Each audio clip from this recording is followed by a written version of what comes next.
J'ai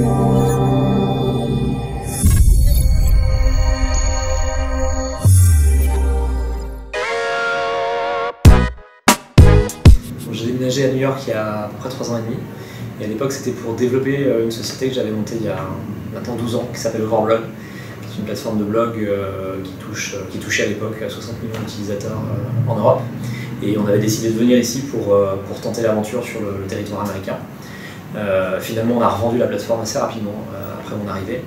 Et j'ai décidé de rester ici pour remonter une société. Donc c'est la première société que je monte directement aux États-Unis. Les autres, mes précédentes expériences avaient été créées et développées depuis la France. Là, c'est la première fois que je monte une société Secret Media dans le monde des médias et de l'advertising.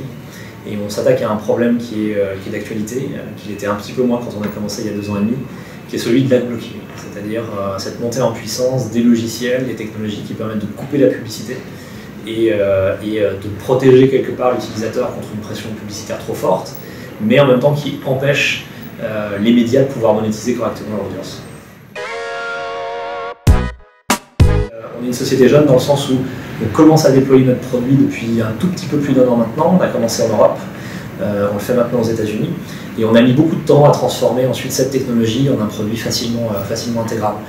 On ne communique pas sur le chiffre d'affaires, on est une société de 14 personnes aujourd'hui.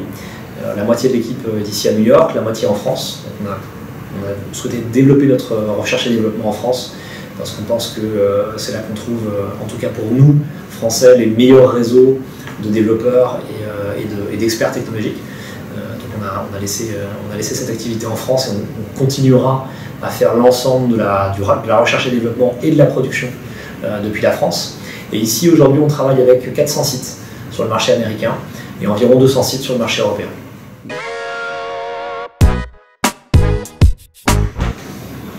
Mais quand on s'expatrie, en fait, c'est important de trouver un réseau de confiance à nouveau, parce que si on veut tout reconstruire de zéro, c'est extrêmement difficile. Et c'est vrai que c'est extrêmement utile d'avoir l'appui des Français ou d'une communauté qu'on peut connaître. Il y a beaucoup de communautés religieuses, il y a des communautés d'origine ici, ou des communautés autour de centres d'intérêt. Et c'est vrai que quand on est entrepreneur et qu'on arrive sur le marché américain, c'est extrêmement utile de pouvoir se connecter avec des entrepreneurs qui ont déjà un historique sur le marché américain, sur un sujet connexe ou pas d'ailleurs. Et donc, oui, c'est vraiment, pour moi, ça a été une bonne base de travail, parce qu'il y a, notamment dans mon domaine, qui est le domaine des médias et de la publicité, il y a beaucoup d'entrepreneurs qui sont basés ici, qui apportent de la technologie aux médias qui existent ici. On est bon en technologie en général quand on est français, donc on est reconnu pour ça. Et c'est vrai qu'il y a beaucoup d'entrepreneurs et beaucoup de sociétés ici qui sont montées par des Français dans ce domaine. Donc c'est extrêmement bénéfique de pouvoir discuter avec, de pouvoir se connecter avec, simplement pour bien comprendre comment fonctionne ce marché. Et autant dire que les différences sont innombrables. Donc il y a une vraie solidarité. D'ailleurs, on se nourrit les uns les autres des expériences qu'on peut avoir, que les gens soient nouvellement arrivés ou pas. Il y a toujours de l'intérêt en fait, à se connecter entre startups et entre entrepreneurs sur ce marché, simplement parce qu'on a tous les mêmes clients au final. Et c'est important de savoir quelles sont les sociétés qui ont un goût pour la nouveauté, pour la technologie, celles qui en ont moins, la manière dont on peut avancer dans un groupe de médias, qui contacter, quels sont les process.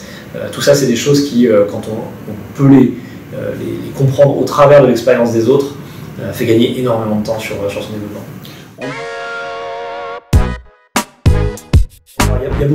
On se fait beaucoup de mauvaises idées sur ce qu'est le marché américain.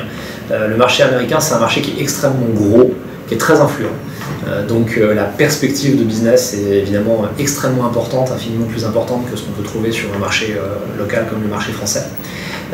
Simplement parce que ici le marché directement adressable, qui est celui de l'Amérique du Nord, est déjà beaucoup plus important, mais qu'en plus les États-Unis rayonnent énormément sur l'Amérique du Sud et d'une manière générale dans le monde entier. Donc une ville comme New York, c'est effectivement une ville qui est extrêmement connectée avec le monde entier. La plupart des gens qui sont ici sont des expatriés, ne sont pas des Américains. La plupart des entreprises qui sont développées ici sont des entreprises qui sont fondées par des gens qui ne sont pas allés aux États-Unis. Donc c'est vraiment une caractéristique très particulière. Et de ce fait, c'est un écosystème qui est connecté avec le monde entier. Donc ça, c'est pour la partie potentielle et la partie échelle complètement différente de ce qu'on connaît en France. Maintenant, ce qui est beaucoup moins vrai, dans l'idée qu'on peut s'en faire, c'est que les choses vont beaucoup plus vite. Parce qu'en réalité, travailler avec des sociétés qui sont en général des sociétés en forte croissance ou des très grandes compagnies, en réalité, ça prend beaucoup de temps. Ça prend beaucoup de temps parce qu'il faut bien comprendre comment est-ce qu'on peut se connecter avec ces sociétés. Il faut les mettre en confiance, ça c'est quelque chose qui est très long. Et puis globalement, il faut prendre le temps d'adapter son offre. C'est beaucoup d'itération. Donc au final, moi je trouve qu'ici, on va mettre beaucoup de temps finalement à trouver une décision. Quand on est une petite entreprise et qu'on veut travailler avec un grand groupe, on va mettre beaucoup de temps à obtenir une décision de la part de ce groupe. Une fois que c'est fait, en revanche, effectivement, ça va très vite. Mais si on compare, enfin moi si je compare à ce que je connaissais en France, c'est pas plus rapide au final. Le vrai avantage, c'est effectivement cette échelle qui est complètement différente. Le fait qu'une fois que le business est en route, il fonctionne bien en général, parce que justement on a pris le temps de bien préparer tout le process de travail ensemble. Et puis c'est des sociétés qui payent vite. Donc une fois que c'est en route, c'est vraiment un bonheur de travailler avec des Américains. Cela dit, pour être tout à fait honnête, l'approche et les premiers deals sont extrêmement longs et difficiles à signer.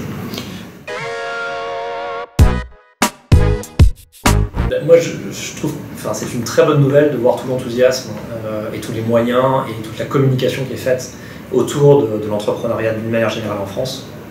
Voilà, j'ai monté ma première société il y a presque 15 ans maintenant, et à l'époque, c'était compliqué de faire comprendre ce que c'était le démarrage d'une entreprise. On avait énormément de mal à recruter des talents. D'ailleurs, la plupart des beaux profils, des gens qui faisaient des études supérieures, n'avaient pas du tout envie de rejoindre des startups. Et je pense que ça, c'est une étape importante pour la France d'avoir basculé dans un mode dans lequel aujourd'hui, les gens qui sortent de grandes écoles et qui ont des formations très avancées s'intéressent à la vie des entreprises, des startups d'une manière générale. Ça, c'est très bien.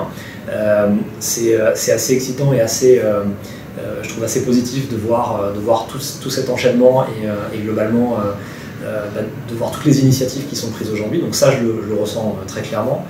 Je fais un petit peu d'investissement dans les startups, donc je vois passer énormément d'entrepreneurs ici à New York ou bien directement depuis la France qui m'envoient des projets, leurs plans. Donc ça, je trouve que c'est extrêmement bien, extrêmement positif.